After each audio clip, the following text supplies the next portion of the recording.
So if you watch my last couple of videos, I mentioned that I'm going through a kind of random assortment of tap handles right now. A few that are a couple of vintage ones, and then a few that are a little bit more recent. And this is one that I kind of like because there's a few things that I can call out with it. I don't know too much about the brewery, but this is 14th Star Brewing Company.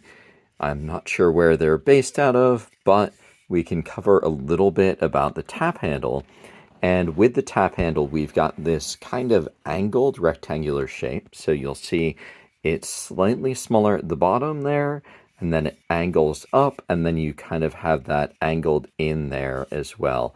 And it's worth noting that there's a couple of tap handles that use a similar style. So Lawson's uses a similar style. Lawson's is notable for Sip of Sunshine, but it's also one of those designs that works out fairly well for a tap handle because you just get a relatively large size for the handle, so it's gonna be pretty far separated from the actual faucet that you're pulling, and but also with minimal effort. So it's not as complex as doing a full hand turn spindle style like that, but you still get a good look and a good design.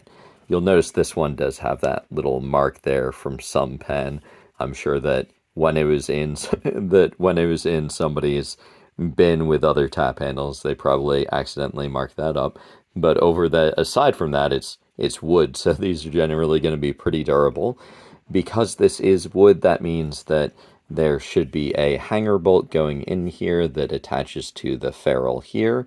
This one is a fairly standard style tap handle or standard style ferrule, but I'm not sure offhand who produces that.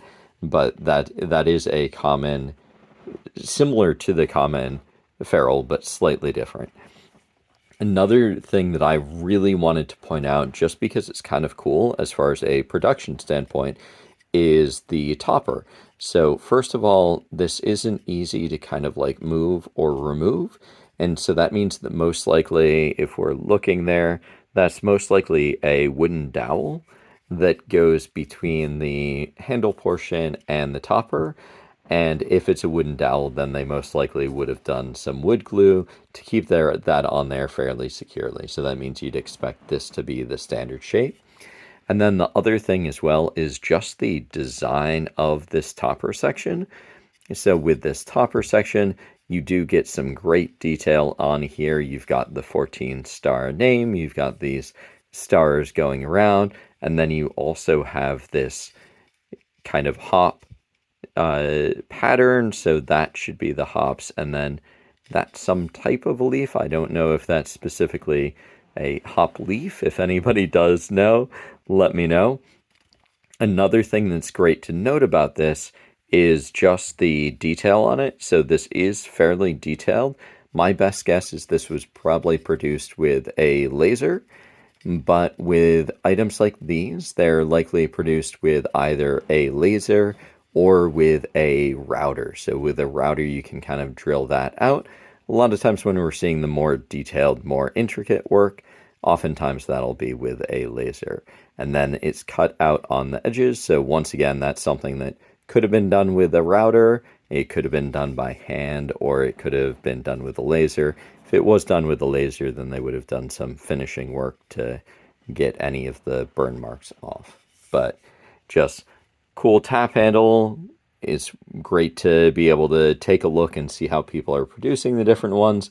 And obviously, if you're a fan of the beer, then I'm sure that it's the type of tap handle you'd love to have in your collection. So, and per usual, if people do want me to feature anything else or cover anything about producing tap handles, just shoot me out a message.